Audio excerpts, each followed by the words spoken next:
Clay. How are you? You doing well? Yes, I've got it now, Hunty. We are live on the videos now. And I can see your comments, I think. Maybe. Where are they? Let's see. We'll see if they keep coming in or not. Comments are on now. I can see them. Yes. Hello, hello, hello. It's me, the locals favorite, the homosexual of housing. Can I open what? Can you open curbside service? No, I cannot. Hello, Miss Kyle. I know. Hello, Sandra. Hi. Thanks, sis. Hey, Misty Bronwell. So today's drink is one of my absolute favorites. If you've never had it before, let me show you. It's actually right here. It's Hardywood Bourbon Barrel Gingerbread Stout. It is one of my favorite drinks, and they only sell it around the holidays. And I have friends who grab it for me, and I keep it because it is absolutely amazing. I'm hoping this is not gonna pop off. Hey, Tamara, how are you? Perfect. That's what I wanted. Pour it in our little beer glass. And if you don't like stouts, this might be a stout you actually like because it's got great flavor. Hello, Alexis. How are you? So it is absolutely, it smells like heaven. And it tastes just like gingerbread men. Oh my God, it's gonna be fabulous with this dish. I cannot wait to show you what we're doing today. So let me scoot back to large screen and get it going. Oh, thanks, Miss Alexis. Thank you. Oh, it's time. I gotta put on my apron. And you know what I'm saying. Gotta represent with the aprons. Yes. Ba-da-ba-ba-ba, ba-da-ba-ba-ba. Oh, that's the Diet Coke commercial. Never mind. Oh, it's ba-da-ba-ba-ba. I'm loving it. Yes. It is a little sweet, Kyle, but not overly. And it doesn't leave that real, I don't know how you would describe it. Let's just say it doesn't leave a bad aftertaste in your mouth. Like some stouts will leave a really funky, earthy aftertaste. This is super nice. Hey, Kevin. What's up, guy? My little friendy friend. Thanks, Melissa. I try. So today we're going to do a barbecue pork chop sandwich with crispy, we're supposed to be zucchini fries, but we didn't have zucchinis available. So we're going to do a squash fry in the oven and a crunchy apple slaw. We're going to get started with the fries because they take the longest. And then I'm going to get this other stuff just heating up. Get our pans hot so we're ready to roll. So we're going to start with the actual, Max, what the hell are you doing over there? Sorry. But yeah, sorry, my dog was fighting with the damn apple cords over in the corner. So what we're going to do is we're going to start out with our squash. We're just doing yellow squash, nothing spectacular. We're just going to come in here. We've already washed them off. We're going to cut them down into like fry-sized pieces. But we want a decent-sized fry because they do have a little bit of moisture in them. Typically, I cut the tips off. And then we're going to just go through them and break them down. Okay? Like I said, they don't have to be too crazy with this. You want like fry-size bites, okay? And then you want them to be like decent size. Okay, decent size. For two reasons. Number one, you don't want to be here all damn day long cutting this stuff up. And number two, you don't want to take all damn day trying to bread them. Okay? So since we're going to bread them, we want to make sure that we can do that pretty quickly and easily. Hey, Raina! So we're just going to work through, I'm only going to do probably, no, we might do two of these because they're pretty big. And again, we're just cutting them into like fry-sized bites, okay? We got the oven set to 425 so we can basically air bake these off is what we're going to do. And I didn't mention yesterday, but I do like to use thin pans in the oven when we're trying to bake stuff hot. If you use like I love my cookie sheets that are air bakes, those won't get us brown because of the actual space between the actual bottom layers. There's a gap there with air in between it. So you don't get things as brown as you really need them to be. So this is a great way to counteract that. And this is actually not a regular baking pan. It's actually a Wilton cake baking pan. But it works ideal for recipes like this and like yesterday's pan chicken. Because I'm a big believer in not having a shitload of stuff in the house to cook with, because I already have enough stuff that you wouldn't believe that's hidden all around the house. But you know, if you like to cook, you can end up with a plethora of unneeded and unnecessary gadgets and gizmos aplenty, and who's its and what's its galore. And if you want thingamabobs, I've got 20. So there's our little squash things. I'm going to cut these two down just a smidge. So I'm cutting those down just a smidge. I'm going to take my pan over here, and I'm going to use one of my other favorite things that I just have to have on standby at all times, and that's good old kitchen parchment paper. You cannot go wrong with parchment paper. It literally is such a lifesaver and easy cleanup. If you've never baked cookies with it, you owe it to yourself to invest in a little roll and try it out one year when you do cookies. It's such an easy cleanup. And it's just an amazing, amazing way to make things work in your advantage when it comes to cleaning up. So, the recipe called for 2 of the squash. It also called for us to do a panko and Parmesan and garlic salt and pepper dredge. So, unlike yesterday's where we used all the other things from the croutons to make this time we're going to use some panko. It calls for about 3/4 of a cup of panko. We're going to do a little bit more than that because these are pretty big. And then it also calls, this is regular, cheap old Japanese panko from Lidl, Aldi. It's like $1.39 for a container. We're going to use some regular old Parmesan cheese here. We're going to generously add some of that in. That's going to give us some flavor. And we're going to hit it with some salt and pepper. Just a little bit of pink sea salt, a decent amount of pepper, because, you know, we love flavors. We love the flavors, honey. And then we're going to go in here with just a tiny bit of garlic salt, just to give it a little bit of flavoring. And give it a little bit more salt, too, because we're not going to actually salt the physical zucchinis, okay? So you want to be kind of generous with it. This is a lot of coats of crumbs, and you don't want to have to come back and actually go back to it again. You can always taste dry crumbs. Okay? So I know that needs a little bit more salt already. Nothing wrong with tasting. It's just dry crumbs. Not going to kill anybody. Put a little bit more salt in there to make sure you're covered, okay? So, here I'm going to do just a little bit of flour. Regular old all-purpose flour. And we're recreating the same thing that we did yesterday. If you didn't watch, you can go back and watch. A dry, wet, dry batter. We got our flour, just regular flour. Then we've got here an egg. What I'm going to do in the meantime is transport these to this plate. And in this bowl here, I'm going to place my egg. And I'm going to add some milk in, just regular whole milk. I'm just going to take a fork like I did yesterday, beat my egg in with my milk. And all this is doing is creating a binder, okay? We want to beat it in good so that it's nice and incorporated.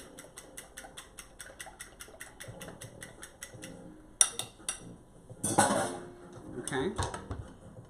And then if we lay these end to end, we have what we needed, which was a dry, wet, dry batter. Dry, wet, and dry, okay? So, super easy, super simple. I'm going to give them a little sprinkling of pegs because, you know me, I love a good peg, sea salt. And who am me to not give Adeline, hey Adeline, I love her. She was so cute in that picture earlier. And all we're going to do is just work our way through here and just toss them in the dry, make sure they're coated. I'm going to make my room now for this. So toss them in the dry, toss them in the egg wash.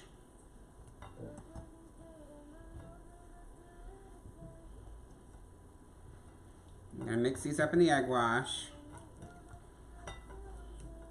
And then we're going to pull them out and go into the panko, okay? You don't want to throw too many in the panko because then you're not going to get them coated like you need them. They're going to be all stuck together and you're not going to have pretty zucchini fries. And you just want to lay them on the pan Don't stack them on top of each other. Give them some breathing room. And we're going to bake them, like I said, at 425. Okay. So let me knock the rest of these out real quick. Any questions while I'm doing this? Hi, Charlene. How are you? Hope you're doing well. Staying safe. Hi, Laquita. What's up, girl? Hope everybody's doing okay and holding up with food and whatnot. Don't forget, guys, if you're in the city, like I had these groceries delivered from Lidl this morning. No, yeah, Lidl, yeah, it was Lidl. I had these groceries delivered from Lidl this morning, so don't forget, you can use Shipt and have someone come in from Lidl right to your house. They dropped them right off on the porch. I didn't even have to do anything. It was all paid through PayPal. Super easy. No concerns. All right, so we're just going to go in here and get these guys coated over. And you're going to end up with perfectly Parmesan encrusted fingers too. But don't lick them. It's nasty. But yeah. So I typically go back and forth a few times, rinse my hands off so it doesn't look like I've got the claw going on, and then go back in and start again with the next batch. So this is probably the most time-consuming part of this entire dish. Now what I have done in the meantime is I've taken my actual pork chops, and they're over on the counter behind me, still in their container, but again, just coming up to room temperature, because we talked about this the other day. When we do meats, we want to have them up to room temperature. Otherwise, when we cook them, we're putting a hot meat into, or a cold meat into a hot pan, and that's how we end up with raw interiors and stuff that just doesn't cook evenly. So, hey Des. Rinse my hands again.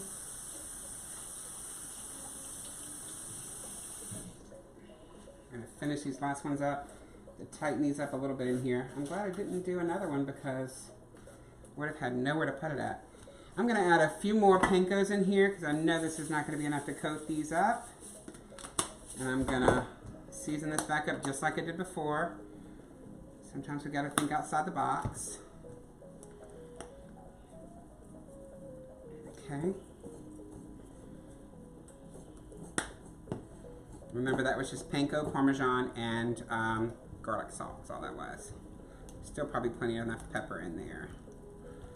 We're coating these guys up, getting them nice and ooey gooey, so this will stick to them. That's what we want. And then we're going right into the panko.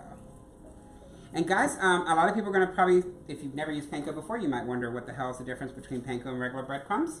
It's just simply a larger crumb. More like if you ever had a grandma or a mom that used loaf bread and made breadcrumbs from it. It's kind of that consistency, not quite as chopped. So to me it has, for oven fried dishes and things like that, it gives it a crispier flavor. Also, another secret you can do with these guys is to take them in just a little bit of Parmesan cheese and some butter. Put that in your frying pan and toast them. And a little bit of garlic salt. OMG. It's an absolutely perfect salad topping, and it's also great on steaks too. Like with a little bit of blue cheese crumble, and then the little panko. Oh, it's so good. It's like a little crispy, crunchy. It's yummy. I don't know how else to describe it, but yummy. Okay. I'm going to sprinkle a little bit of this over top of it because some of them didn't get quite coated like I want it, and it gives us extra crispies. And then we're going to put that right in the sink. I'm going to rinse that out real quick. Our oven's ready. And so what I'm going to do next is throw those in and start the timer. So we need about 20 minutes in the oven with these. 425, 20 minutes. Alexa, set a timer for 20 minutes. All right, here we go. Alexa's working on that. We're going to start our slaw because that's the next thing we need to have done. And so our slaw is just a really simple, easy, cheap slaw. Now my mom is watching, so this is not going to be her slaw recipe. I hope she didn't hope I was going to give that away on live television. We're not going to do that. we are going to do a different variation. It's a little bit easier and faster, but has a similar result. So all we're simply going to do, get rid of this.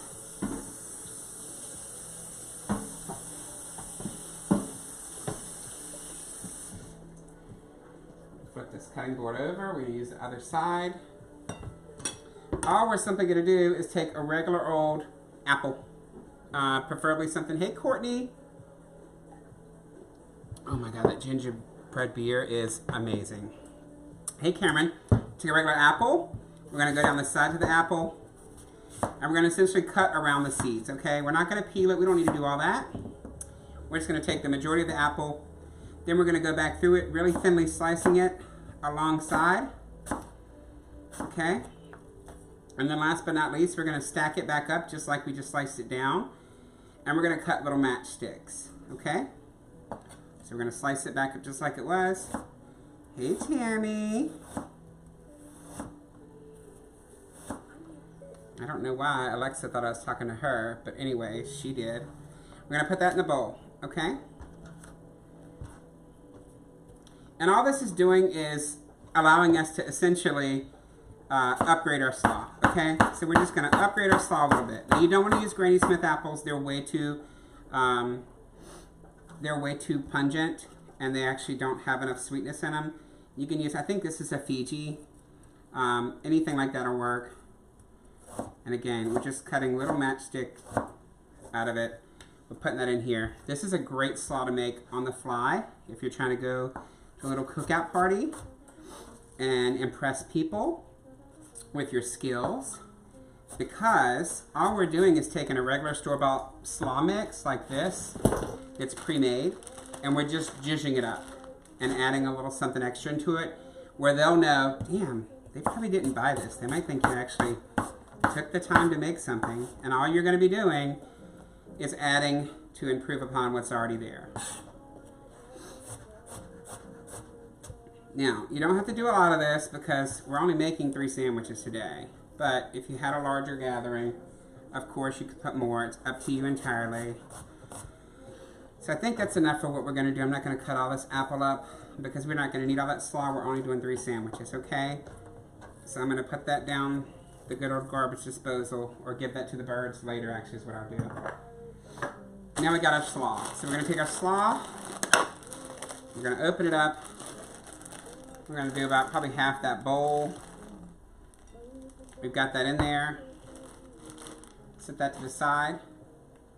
And all we're going to do is a little bit of mayo, a little bit of honey, and a little bit of apple cider vinegar. That's all we're going to put in here. We'll do a little bit of salt and pepper too, because you got to season stuff. We're just going to do a nice little squirt of honey, a small dash of vinegar, and a little heap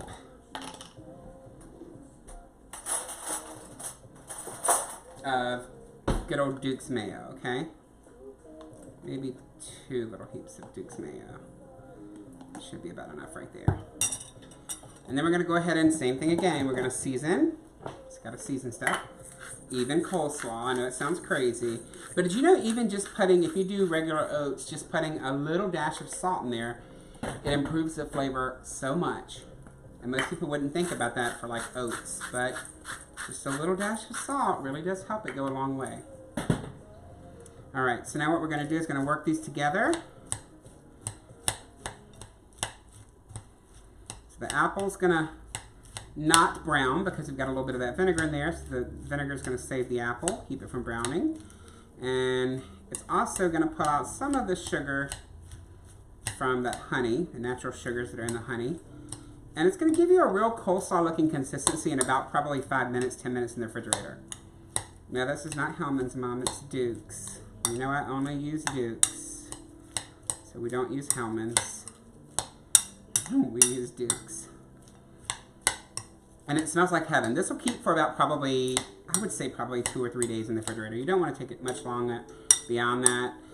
It is going to create that little like pool at the bottom where it's going to separate. And you just need to stir it up. So we're going to taste it.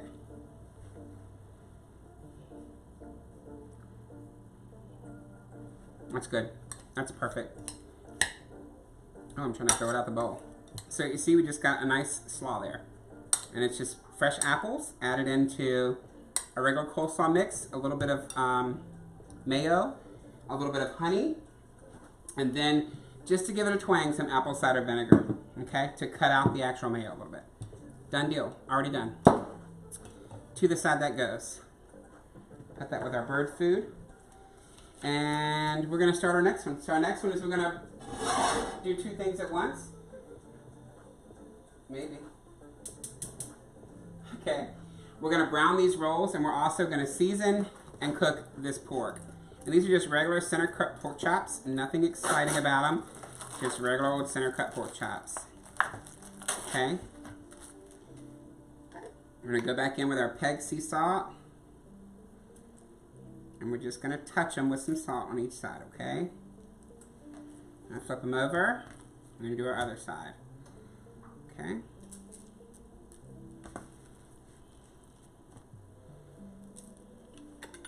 We're gonna put our top on. We're gonna rinse our hands. And by the way, if you have not tried it, this is absolutely amazing. The cotton and tea soap from Bath & Body Works. Oh, so good. It smells like heaven. All right, so we got our pan already hot back here. We're gonna go ahead and put these right in the pan. Nothing to be worried about. This is just a regular old grill pan. We're just gonna move them around, and we're gonna let them start to sear. Rinse our hands again, catch some raw meat, wash them again. Dry them. And then this other pan back here, what I've got is I've already got some hamburger buns that I've already buttered. I'm just going to take them. Hello, Tart. Well, thank you. Is that Tara or Tart? Tart. I thought it was Tara Bird. I was like, wait a minute.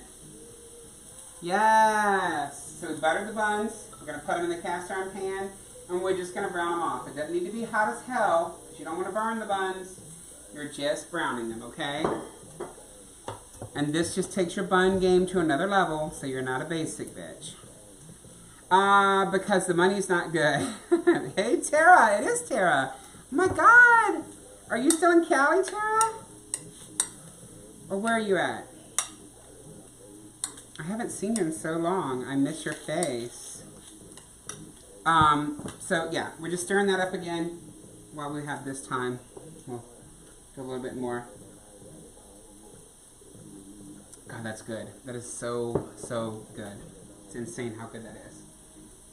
These are only on like a medium high.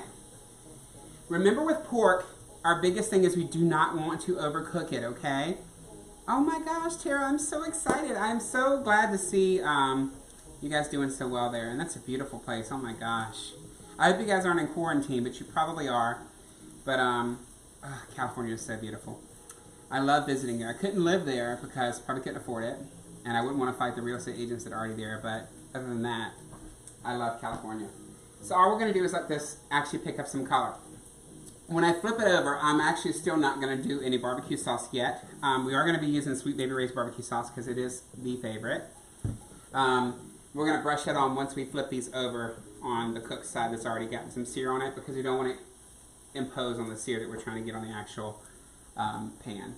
So we'll take a gander. It does smell like heaven. Bump that up a little bit. I hear these guys sizzling over here. Take a look at those. They're just starting to melt the butter down, so it's going to be probably about 3 minutes on those, and they'll be ready. Are there any... Isn't it, Kyle? I know, right? Hey, Tim. Is there, I don't know of anything that I love better than this particular barbecue sauce. Sweet Baby Ray's is just off the chain. Every time I've ever used it, I've never had nothing but good come out of it, so I kind of stick with it. If it ain't broke, I'm not going to fix it. Oh, yes, Irina, yes. Thanks, Shug. So we're going to go ahead and flip these over. You see we got nice grill marks already. Look at those grill marks. Beautiful, beautiful, beautiful. And now that we flip them, now we're going to put the Sweet Baby Ray's on there, okay? And we're just going to do a nice little dollop in there. And then we're going to take our little cute little brush. These are so amazing. If you haven't bought any yet, you need to. They're super fun. They're just little silicone basting brushes. And so they can stand the heat temperature of a grill. You can put them right in a hot oil. They're just amazing. And they're so fun, so cute, and easy to clean, unlike the other ones that most people have with the bristles. The bristles don't fall out of these unless you break them out or cut them out, but super, super easy. Baby Ray's is the ish. It is the ish. We're going to check our buns. I'm going to get my spatula now because I want to make sure that I don't mess them up. Still not brown enough yet. Starting to brown there. Starting to brown there. Yeah, we're coming. We're coming. We're just on a slow train, honey. Slow train. That one's doing really well in the middle.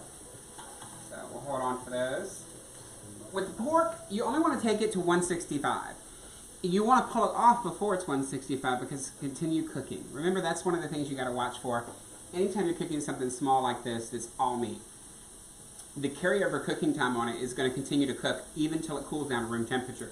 So if you're pulling this off and the outside's 165, by the time that thing cools down to room temperature, you have an overcooked pork chop. And it's going to be well beyond done. It's going to be chewy as hell. We want to protect that. We pay a lot of money for good food. We don't want to overcook it. We also don't want to get sick from it either. So I see both sides of the story, but I'm telling you the biggest thing that you can do is to not overcook these guys. So I'm going to go ahead and turn them now so that we get a little bit of color on the other side. And I'm going to cross mark them so we're getting a grill mark that counter grills our original mark. We're going to go back in with the Sweet Baby Ray's.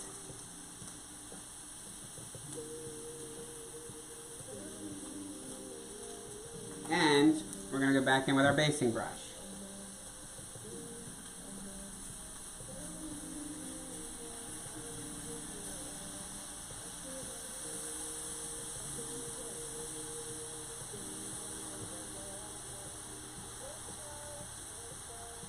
Alright, so some of these should be ready by now. Yes, they are. Our buns are ready. We're going to pull those off. Bun top, bun bottom. Oh, she could use a little bit more time. That bun top could use a little bit more time in the pool too. So these are literally almost done already. That's how quick these cook, because they're not very thick pork chops, okay? So we're going to turn them over. We've got our grill marks on that side. We're going to get our secondary grill marks that we're looking for. We want it to look pretty. And I'm going to go ahead and cut that pan off. I'm going to let that carry over cook right there in the pan and finish cooking on that side, okay? So, any questions while we're waiting? Hey, Justin Reaney. Alexa, how much time? You have 6 minutes and 20 seconds. 6 minutes remaining on that timer. Okay. That's cool. I'm not mad about it. Again, if you're just tuning in, our drink of the day was actually Hardywood Bourbon Barrel Gingerbread Stout, direct from Hardywood. It's an amazing beer. If you've never tried it, you owe it to yourself to get one and try it. Just make sure you love stouts and make sure you don't mind a little bit of sweet in your beer. It's not super sweet and definitely not overpowering. It's a nice mix of flavors to me personally. I love it. It's one of my favorites. And it's going to go great with this sandwich. It's going to help kind of cut through some of that slaw taste. It's going to pair well with the pork and the apple. Tim, they're just regular old, I think they may be potato rolls. I'm pretty sure that's what they are. Nothing exciting. What was available during the outbreak? So, that's what we had, that's what we used. Sorry! Alright, so I'm going to come back in here now. I'm going to rinse off my knife. And we're going to prep up our plate. So we've got our plate right here. Let's see. That should work. Yeah. Is that a McDonald's? It is a McDonald's apron, Christopher. And I know I have never worked at McDonald's. So my mom loves finding me aprons that are from all over because I just love aprons. Obviously, since I cook so much. And she found me this one somewhere. So I love it. Absolutely. All right, so here we go. We're going to grab ourselves one of these lovely pork chops. We're going to place it right on our bun. Okay. We're going to go ahead and load her up with some slaw, because you got to have the slaw. What good is it without the slaw? And it's okay if it falls off, because it's going to fall off when you bite it too. Put our little top on the sandwich. And now all we're waiting for is our actual our zucchini bites to come out the oven. I'm going to go ahead and remove the rest of these so they don't overcook in this pan. And then soak this pan all day long to get all this stuff off of it. You know how that is. Nothing like having to soak a pan all day just because you cooked in it. But it happens. It's all for a good reason. Alexa, how much time? I know, Tamara. It's so... It literally looks like that looks amazeballs. I don't know if you can see that. I mean, it's just... I'm going to cut it in a minute. But I wanted to get everything on the plate first. I'm actually going to try it today. I haven't been trying anything with you guys on here, and I apologize for that. Somebody mentioned that to me, and I was like, oh, so sorry. It didn't even occur to me that I should probably be trying stuff. And guys, I just want to let you know, from the time I started rolling this video, we're at 32 minutes. So this is literally a meal for your entire family in 32 minutes, and I talk shit at the beginning and drink beer. So if you're really focused on working, it's not that hard to get this done and feed your family in under 45 minutes. Have dinner ready and leftovers for the next day, which is never hateful. Alrighty. We should be almost there. Get our oven mitt / towel ready. And pull these guys out and see what we got. Move this over to here. That way we can plate them from right there in the oven. Get our little spatula ready. And I hope you guys, like I said, are doing well. Don't forget you can order groceries. I ordered my groceries today from Shipt, which actually will deliver to your house from Target, Lidl, Kroger, Harris Teeter. It's a few different ones they actually deliver from. So keep that in mind if you're looking to get groceries during this and you don't want to get out and be amongst peoples. But yeah, pretty cool. They do have limited availability right now because everybody's getting that done, but I was able to secure one last night. I had my stuff ordered last night. Got it delivered today. Had no issues. Should be counting down any second now. Alexa, time? It's 3:33 p.m. Alexa, how much time on the timer? You have 1 minute and 20 seconds left. 1 minute. So we'll go ahead and pull it. Alexa, cancel the timer. 20-minute timer canceled. And these smell like heaven, no lie. Look at that. So we got nice crispy, almost like a fry of zucchini. I'm going to sit them down there. I'm going to go ahead and plate them up. And I'm going to show you one of my cheats that I love with these, by the way. And so they're good for you too. You know, you're eating a vegetable, not a damn French fry. But one of my cheats that I absolutely adore is a little bit of pizza sauce for these. Ugh, so good. So this is just Lidl pizza sauce and a little ramekin on the side to dip them in.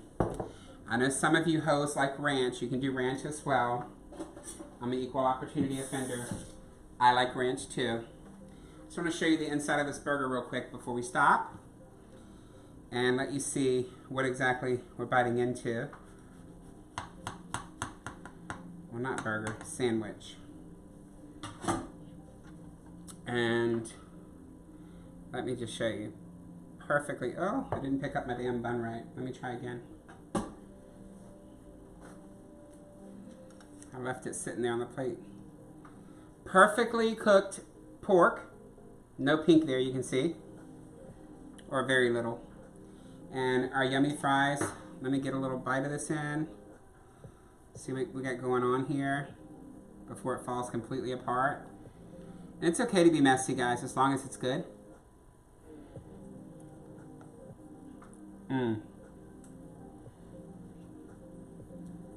You got the pork, the barbecue sauce, the acidity of the slaw.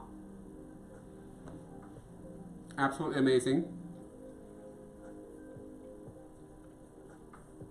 Perfectly cooked, tender. And then you've got the piece de resistance dipped in the pizza sauce, the squash fry. Oh my God. I can't even tell you guys. The bomb. Great dinner. If you guys have any questions, let me know. Again, these are from emails. I'll post the link below. If you'd like to subscribe to emails, it's only $60 a year for unlimited weekly meal plans and grocery lists that you can send directly to Kroger or I think Walmart. But you can also shop them yourself. I'm going to enjoy this. I'm going to finish my beer and I'm going to do a little bit more work, guys. I hope you guys have a great day. I hope you've enjoyed cooking with me as much as I've enjoyed sharing with you. And I love you, mean it. Bye.